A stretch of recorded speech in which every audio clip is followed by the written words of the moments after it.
Yes అన్న. Thank you అన్న. So చిన్న లేఖన భాగాన్ని చదువుకుందాం.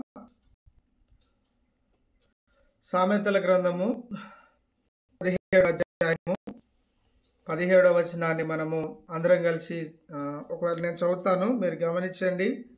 సామెతల గ్రంథము 17వ అధ్యాయము 17వ వచనము చదువుకుందాం. నిజమైన స్నేహితుడు విడువక ప్రేమించును, దుర్దశలో అట్టివాడు సహోదరుడుగా ఉండును. నిజమైన స్నేహితుడు విడువక ప్రేమించును కదా. నిజమైనటువంటి స్నేహితుడు అనగా మరి మనమందరికీ తెలిసినట్టుగా అనేక మంది స్నేహితులను మనము కలిగి ఉంటాము. కానీ వాక్య భాగంలో ఏం సెలవిస్తూ ఉందంటే నిజమైన స్నేహితుడు అంటే అబద్ధపు స్నేహితులు కూడా ఉండే అవకాశము లేకపోలేదు. లేదంటే మన యొక్క స్నేహంలో అలాంటి నాణ్యమైనటువంటి సత్యము లేకపోవడము అనేది మనం గమనించవచ్చు అన్నమాట. మరి నిజమైన స్నేహాన్ని కానీ మనం బైబిల్ గ్రంథంలో చూడగలిగినట్లయితే ఎవరి స్నేహాన్ని మనం చూడగలుగుతాము? ఎవరైనా చెప్పగలరా? అన్మ్యూట్ చేసుకొని.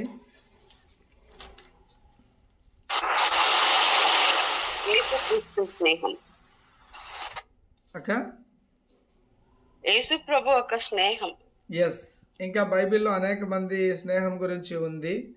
సో మనం గమనించినట్లయితే మరి 1 సమూయేలు గ్రంథము 18వ అధ్యాయము 3వ వచనాన్ని మనం గమనించినట్లయితే దావీదు తనకు ప్రాణ స్నేహితుగా భావించుకొని అతనిని ప్రేమించుచు యోనాతాను అతనితో నిబంధన చేసుకొనెను. యోనాతాను గురించి, దావీదు యొక్క స్నేహం గురించి మనం మాట్లాడుకున్నప్పుడు ఏ విధంగా ఉంటుందండి వాళ్ళ స్నేహము?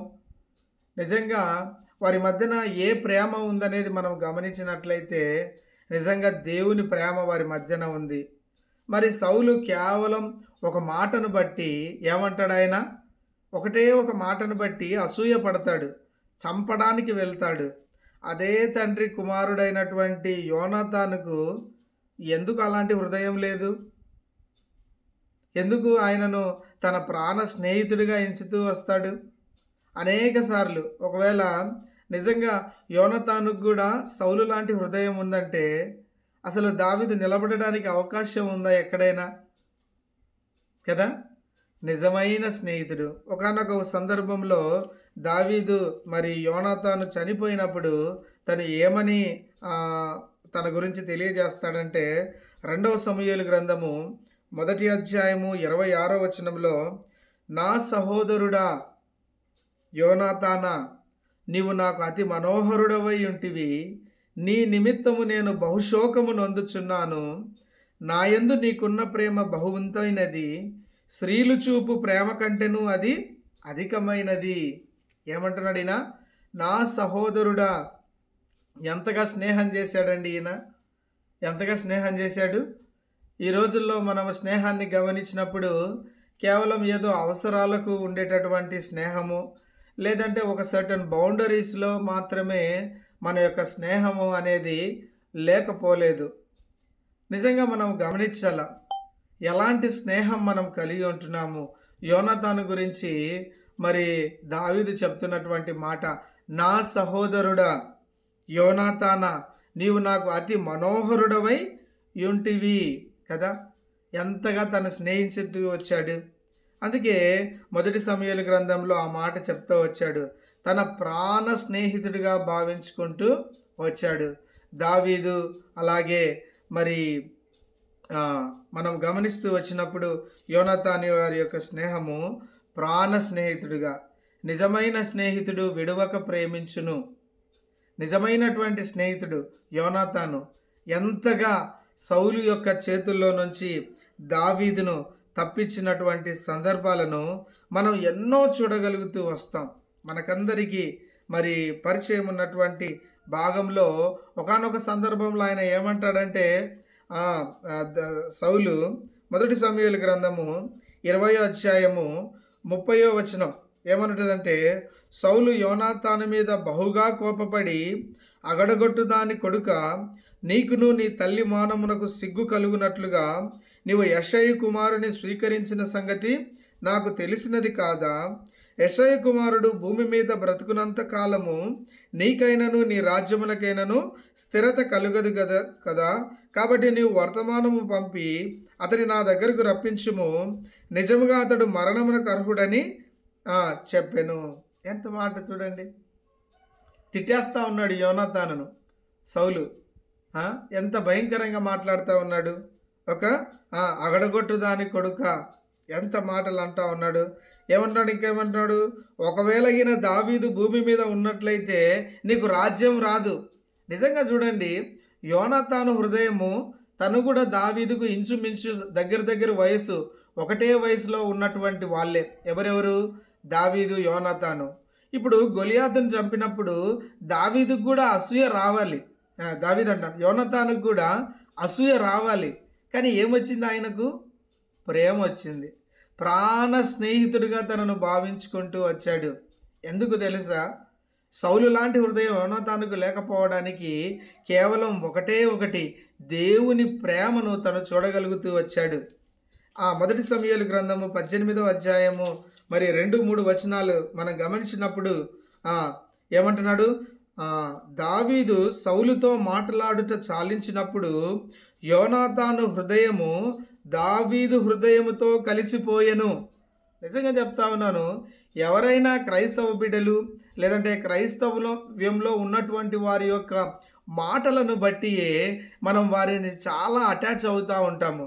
వారితో మనము ప్రయాణం చేస్తూ ఉంటాము. వారి హృదయాలు ఏకమవ్వడానికి కేవలం ఒకటే ఉద్దేశం. రోమీయులకు రాసిన పత్రిక 5:5 వచనంలో ఉన్నటువంటి దేవుని ప్రేమ వారి హృదయంలో కుమ్మరించబడింది. అందుకే వారి యొక్క హృదయాలు కలుస్తూ వచ్చాయి. యోనాతాను దావీదును తనకు ప్రాణ స్నేహితునిగా భావించుకొని అతన్ని ప్రేమించేశాడంట. ప్రేమించెను కదా. ఎంత గొప్ప దేవుడు యేసుక్రీస్తు ప్రభువారు. ఆ యొక్క ప్రేమను దావీదు యోనాతాను మధ్యన ఆయన వారి మధ్యన నెలకొల్పుతూ వచ్చాడు. నిజంగా అటువంటి ప్రేమ నిజంగా మనం చదువుకున్నట్టుగా మనం ఈ రోజుల్లో చూడగలుగుతూ వస్తూ ఉన్నామా? నిజమైన స్నేహితుడు విడివక ప్రేమించును. యోనాతాను ఎంతగా ప్రేమించాడంటే దావీదు మరణమునకు గురవలసిన అనేక సందర్భాల్లో తనను తప్పించినటువంటి వాడిగా మనం చూస్తూ ఉన్నాం. ఈ రోజుల్లో మనము ఎటువంటి స్నేహాన్ని చూడగలుగుతాం? సామెతల గ్రంథము 19వ అధ్యాయము 7వ వచనాన్ని మనం గమనించినట్లయితే ఏ విధమైన ప్రేమ ఉందండి ఈ రోజుల్లో? ఏమనుంటుందంటే, బీదవాడు తన చుట్టములందరికీ అసహ్యుడు, అట్టి వానికి స్నేహితులు మరి దూరస్తులగుదురు. దూరం పెట్టే ప్రేమ, దూరం పెట్టే స్నేహము కదా. మన దగ్గర అన్నీ ఉన్నప్పుడు చాలామంది స్నేహితులు ఉంటారు. నిజంగా తప్పిపోయిన కుమారుని విషయంలో కూడా మనకు తెలుసు కదా. తన దగ్గర ధనం ఉన్నప్పుడు తన చుట్టూ అనేక మంది ఉంటారు. అంటే మనల్ని నష్టపరిచే స్నేహితులు ఉంటారు. లేదంటే మన యొక్క పరిచర్య జీవితంలో మనల్ని వెనక్కి లాగేటటువంటి స్నేహితులు ఉంటారు. నిజంగా మన యొక్క స్నేహము చూడండి, అలాంటి స్నేహము నువ్వు నేను చేయకుండా ఉండాలి. ఎలా ఉంటుందంటే, స్నేహితులు వాళ్ళు ఇప్పుడు మనకు సంతోషంగా ఉన్నప్పుడు ఉన్నటువంటి స్నేహితుల కంటే మన యొక్క దుఃఖంలో బాధలో మనతో ఉన్నటువంటి స్నేహితులే నిజమైన స్నేహితులు. యోనాతాను అటువంటి స్వభావాన్ని కనపరుస్తూ వచ్చాడు. నిజమైన స్నేహితుడు విడివక ప్రేమించును కదా. ఎంతగా ప్రేమిస్తూ వచ్చాడంటే తన యొక్క స్థానాన్ని దావీదుకి ఇచ్చేస్తూ వచ్చాడు కదా. ఒక రాజు తర్వాత ఎవరండి మహారాజు అవ్వాల్సింది? రాజకుమారుడే. కానీ యోనాతాను ప్రక్కకు తప్పుకున్నాడు. ఎందుకు? దేవుని ప్రేమను బట్టి. తను దేవుని చేత దేవుని ప్రవక్తల చేత అభిషేకించబడినటువంటి వ్యక్తి. వారి హృదయాలు సమ్మతించబడుతూ వచ్చాయి. అందుకే ప్రాణ స్నేహితునిగా భావించుకుంటూ వచ్చారు. మామూలు స్నేహం కాదు ఇది కదా. అందుకే దావీదు 2వ సమూయేలు గ్రంథంలో ఆ మాట అంటాడు, స్త్రీలు ప్రేమించేదానికంటే. ఎలా ఉంటుందండి ఆ ప్రేమ? నిజంగా కదా. ఇది అర్థమవుతా ఉందా మన యొక్క మెదడులకు కానీ, మన హృదయానికి కానీ, మన మనసుకు కానీ? ఒక స్త్రీని ప్రేమించిన దానికంటే కూడా యోనాతాను దావీదును ప్రేమించగలుగుతూ వచ్చాడంట కదా. ఎటువంటి ఫ్రెండ్షిప్ కదా. అలాగే మనము యోహాను సువార్త 15వ అధ్యాయము మరి అక్క చెప్పినట్టుగా దేవుడు ఒక మాట, యేసుక్రీస్తు ప్రభు వారి గురించి ఒక మాట మనం గమనించగలుగుతాం. యోహాను సువార్త 15వ అధ్యాయము 13వ వచనంలో, తన స్నేహితుల కొరకు తన ప్రాణము పెట్టు వాని కంటే ఎక్కువైన ప్రేమ గలవాడెవడునూ లేడు. నిజంగా మనము ప్రాణ స్నేహితుడు, నా బెస్ట్ ఫ్రెండ్, మనము ఎన్ని చెప్పుకుంటామండి మనం ఒక ఫ్రెండ్ చేసేటప్పుడు. కానీ ప్రాణం పెట్టేంత ఫ్రెండ్షిప్ మనం చేయగలుగుతామా? కానీ దేవుడు మనతో చెప్తా ఉన్నటువంటి మాట ఏంటంటే, తన స్నేహితుల కొరకు ప్రాణం పెట్టు వాని కంటే కూడా ఎక్కువైన ప్రేమ గలవాడు ఎవరండి? యేసుక్రీస్తు ప్రభువారు. రోమీలకు రాసిన పత్రికలో ఒక మాట ఉంటుంది. రోమీలకు రాసిన పత్రిక 5వ అధ్యాయము 8-9 వచనాలు మనం గమనించినట్లయితే, అయితే దేవుడు మన ఎడల తన ప్రేమను వెల్లడిపరచుచున్నాడు. ఎట్లనగా మనం ఇంకనూ పాపులమై ఉండగానే క్రీస్తు మన కొరకు చనిపోయెను. కాబట్టి ఆయన రక్తం వలన ఇప్పుడు నీతిమంతులుగా తీర్చబడి మరింత నిశ్చయముగా ఆయన ద్వారా ఉగ్రత నుండి రక్షింపబడుదుము. ఎలా ఉన్నాడండి స్నేహితుడు? ఈ యొక్క యేసుక్రీస్తు ప్రభువారు అనేటటువంటి దేవాది దేవుడు, స్నేహితుడైనటువంటి దేవుడు, ఆయన మన కొరకు ఏం చేస్తూ వచ్చాడు? నిజమైన స్నేహితుడు ఏం చేస్తాడండి? తన స్నేహితుడు ఏ తప్పిదములో ఉన్నాడు, ఏ బాధలో ఉన్నాడో, ఏ దుఃఖంలో ఉన్నవాడో తన హృదయాన్ని ఎరిగి తన యొక్క స్థితి నుంచి ఆ స్నేహితుడు బయటికి తీసుకురాగలుగుతాడు. ఆయనే నిజమైన స్నేహితుడు. ఈరోజు నువ్వు నేను కూడా పాపం అనేటటువంటి బంధకాల్లో ఉంటూ ఆ పాపములో కొట్టుకొని పోతున్నటువంటి నా జీవితాలను నిజమైన స్నేహితుడైనటువంటి యేసుక్రీస్తు ప్రభువారు ఏం చేస్తూ వచ్చాడు? ఆయన ప్రాణం పెట్టి, పరిశుద్ధ దేవుడైనటువంటి ఆయన ప్రాణం పెట్టి ఏం చేస్తూ ఉన్నాడు? ఆయన రక్తం వలన నిన్ను నన్ను నీతిమంతులుగా తీర్చబడ్డానికి కృప అనుగ్రహించాడు. ఎంత గొప్ప స్నేహితుడండి! ప్రాణం పెట్టే వానికంటే కూడా ఎక్కువ ప్రేమ చూపించగలిగేటటువంటి ప్రాణం పెట్టేశాడు ఆయన. ప్రాణం పెట్టేశాడు. ఇంతకంటే ఏముంది ఆయన దగ్గర? ఒక యేసుక్రీస్తు ప్రభువారు ఈ లోకంలో ఉన్నప్పుడు నీ కొరకు నా కొరకు కావాల్సిందంతా ఏముంది అంటే, మన పాపముల నుంచి విడిపించాల. ఆయన విడిపించగలుగుతూ వచ్చాడు. ఆయన శక్తి కలిగినటువంటి దేవుడు. ఏమంటున్నాడు ఆయన? నిజమైన స్నేహితుడు తన స్నేహితుని యొక్క పరిస్థితి నుంచి తనను లేవనెత్తుతూ వస్తాడు. అందుకే ప్రభువారు అంటా ఉన్నాడు యోహాను సువార్త 15:13లో, నేను మిమ్మును ప్రేమించిన ప్రకారము తన స్నేహితుల కొరకు తన ప్రాణము పెట్టువాని కంటే ఎక్కువైన ప్రేమ గలవాడు ఎవడునూ లేడు. ఒకవేళ అది ఉన్నారు అంటే దేవాది దేవుడైనటువంటి యేసుక్రీస్తు ప్రభువారు మాత్రమే. ఆయన ఈరోజు రక్షించబడినటువంటి నీతో నాతో కూడా ఆయన తెలియజేస్తూ ఉన్నటువంటి మాట, ఎఫెసీయులకు రాసిన పత్రిక 5వ అధ్యాయము 2వ వచనాన్ని మనం గమనించినప్పుడు, క్రీస్తు మిమ్మును ప్రేమించి పరిమళ వాసనగా ఉండుటకు మన కొరకు తన్ను తాను దేవునికి అర్పణముగాను బలిగాను అప్పగించుకొనెను, అలాగుననే మీరును ప్రేమ కలిగి నడుచుకొనిడి. ఏమంటున్నాడండి ఆయన? పరిమళ వాసనగా ఉండాలంట. ఆయన బలి అర్పణగా ఉండాలంట. ఏమంటున్నాడు ఆయన? నిజంగా బలిగాను అర్పణగాను తన్ను తాను సమర్పించుకున్నాడంట. రోజుల్లో మనము క్రైస్తవులని చెప్పుకునేటటువంటి వారము నిజమైన స్నేహాన్ని కలిగి ఉండలేకపోతున్నాం. అందుకే మనము అనేకమైనటువంటి ఆత్మలను సంపాదించే విషయంలో చాలా విఫలమైపోతూ ఉన్నాం. ఎందుకంటే మనము నిజమైనటువంటి స్నేహాన్ని చూపించవలసినటువంటి చోట ఎలాంటి ప్రేమలు చూపిస్తూ ఉన్నాము అంటే కేవలం తాత్కాలికమైన ప్రేమలు. నిజంగా తాత్కాలికమైన ప్రేమలను చూపించడం ద్వారా ఈ రోజుల్లో క్రైస్తవులు అనబడేటటువంటి వారికి ఒకప్పుడు వాళ్ళు ఎంతగా ప్రేమించేటటువంటి వారు. నిజంగా మనం మిషనరీలను గమనించినప్పుడు అనేక మంది ఎలాంటి ప్రేమను చూపిస్తూ వచ్చారు? వాళ్ళు సమర్పణ చేసుకుంటూ వచ్చారు, అంతగా స్నేహం చేస్తూ వచ్చారు. వాళ్ళతోనే కూర్చునేవాళ్ళు, వాళ్ళతోనే ప్రయాణం చేసేవాళ్ళు, వాళ్ళ కష్టాల్లో పాలు పంచుకునేవాళ్ళు. కాబట్టే వాళ్ళు అనేక మంది ఆత్మలను సంపాదిస్తూ వచ్చారు. దేవుడు కూడా పరిమళ వాసనగా ఎప్పుడు ఆ స్నేహం మధ్యన ఆ స్వీట్నెస్ లేదంటే ఆ యొక్క పరిమళము అనేది వదజల్లబడుతూ ఉందండి. ఒక ఫ్రాగ్రెన్స్ కానీ, ఒక మంచి ఫ్లవర్ కానీ ఎప్పుడు తన ఫ్రాగ్రెన్స్ని ఇస్తూ ఉంటుంది? ఎప్పుడు ఇస్తే తెలుసా? ఆ స్నేహం మధ్యన మధురమైనటువంటి ప్రతి చిన్న అనుభవాన్ని పంచుకోగలిగినప్పుడు. అందుకే లేవియ కాండంలో ఒక మాట ఉంటుంది. లేవియ కాండము 2వ అధ్యాయము 2వ వచనంలో ఏమనుంటుందంటే, మొదటి వచనంలో, ఒకడు యెహోవాకు నైవేద్యము చేయునప్పుడు అతడు అర్పించినది గోధుమ పిండిదై ఉండవలెను. అతడు దాని మీద నూనె పోసి సాంబ్రాణి వేసి యాజకులకు అలాగే కుమారుల యొద్దకు దానిని తేవలెను. అందులో నుండి యాజకుడు తన చెరతో చేరెడు నూనెయు చేరెడు గోధుమ పిండియు దాని సాంబ్రాణి అంతయి తీసుకొని యెహోవాకు ఇంపైన సువాసన గల హోమముగా బలిపీఠం మీద అందులో ఒక భాగము జ్ఞాపకార్థముగా దహింపవలెను.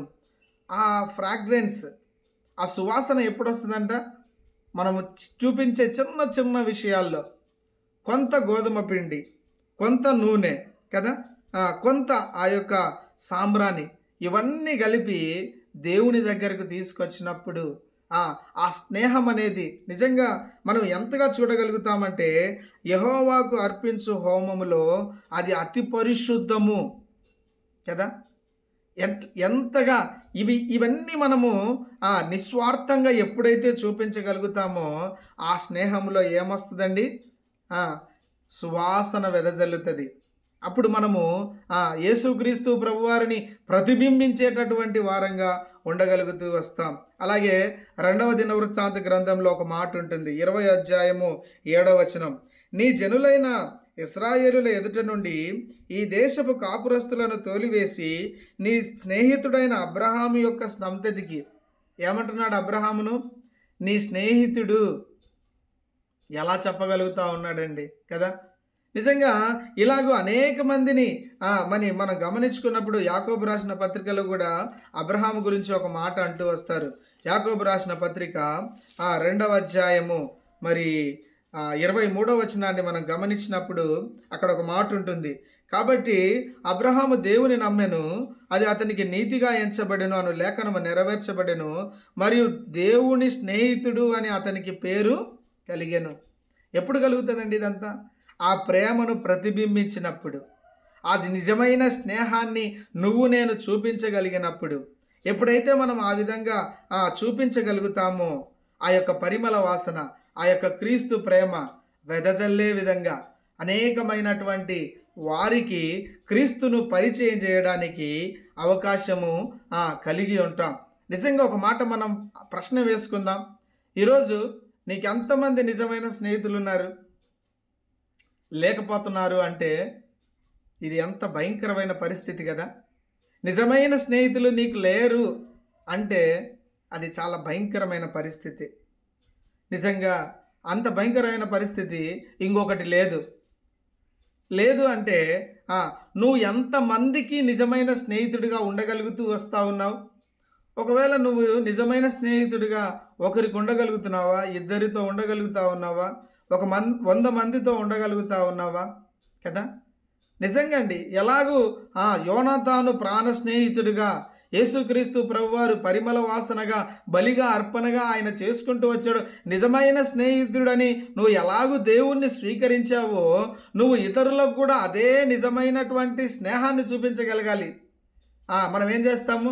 కొందరిని కొంతవరకే మాట్లాడిస్తాం, కొందరిని కొన్ని విషయాల వరకే అవకాశం ఇస్తాం, కొందరిని మాత్రం కొన్ని ఫినాన్షియల్ ఆస్పెక్ట్స్ మాట్లాడకుండా చూసుకుంటాం, కొందరు రిలేషన్షిప్ గురించి మాట్లాడకుండా చూసుకుంటాం. ఇన్ని బౌండరీస్ పెట్టి నేను ఎట్లా నిజమైన స్నేహితుడిని అవుతాను కదా. ప్రభువారు అలాంటి బౌండరీస్ ఏం పెట్టలే. అవన్నీ పెట్టింటే కూడా నువ్వు నేను కూడా ఈరోజు నిత్య నరకాగ్నికి పాత్రలం అవ్వాల్సిందే. కానీ దేవాది దేవుని యొక్క ప్రేమ ఏంటంటే, ఆయన ప్రేమ నిన్ను నన్ను నిజమైన స్నేహితుడు, తన స్నేహితుడు ప్రతి బలహీనతలో నుంచి ఎలాగూ బయటికి రావాలో ఆయన పాపము నుంచి నిన్ను నన్ను స్నేహం చేసి మన తప్పిదముల నుంచి మన పాపముల నుంచి మనల్ని లేవనెత్తినటువంటి దేవుడు. నిజంగా మరి ఆ విధంగా మనం ఎంతమందికి స్నేహితులుగా ఉండగలుగుతా ఉన్నాం? ఒకవేళ నీకు అలాంటి స్నేహితులు ఎవరైనా ఉన్నారా అనే ప్రశ్న మనం వేసుకున్నప్పుడు నిజంగా ఎలా ఉంది మన పరిస్థితి కదా. నిజమైన స్నేహితుడు విడివక ప్రేమించును. కొన్ని విషయాలే కొన్ని వరకే కానీ ఇలాంటి ప్రేమ దేవుని ప్రేమను కనపరచదు. ఇది కేవలం అవకాశముల కోసం కూడిన ప్రేమ. ఇలాంటి స్నేహితులు మనకు కోకొగొల్లు ఉండినా కానీ వారందరికీ కూడా వృధా ప్రయాసే. మన సమయాన్ని వెచ్చించడం వృధా. కానీ క్రీస్తు ప్రేమను ప్రతిబింబించే స్నేహం మనం చేయగలుగుతూ రావాలి. అలాంటి ప్రేమ ఎంతో గొప్పది. అందుకే 2 సమూయేలు గ్రంథంలో ఒక మాట చదువుకొని మనం ముగించుకుందాం. 2 సమూయేలు గ్రంథము 9వ అధ్యాయంలో ఒక మాట ఉంటుంది.